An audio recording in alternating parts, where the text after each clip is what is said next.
Hi friends, ఈరోజు నేను పసుపు చెట్టుని హార్వెస్ట్ చేయబోతున్నాను. ఇదిగోండి, వీడికి పైకి వచ్చేస్తున్నాయి. అందుకే నేను పీకి లోపల ఎంత ఉందో చూద్దాం అనుకుంటున్నాను.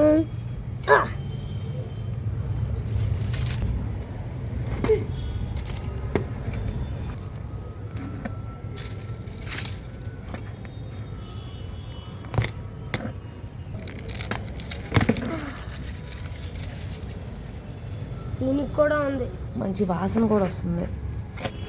అబ్బో, పెద్ద పెద్ద వచ్చినాయి. మా మమ్మీ కూడా మాకు హెల్ప్ చేస్తుంది.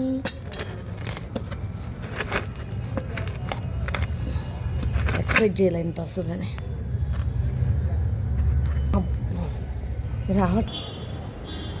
అబ్బా, ఎంత మంచి సువాసన వస్తుందో. ఒక్క చెట్టు పీకితేనే ఎంత వచ్చింది. నేచురల్ పసుపు.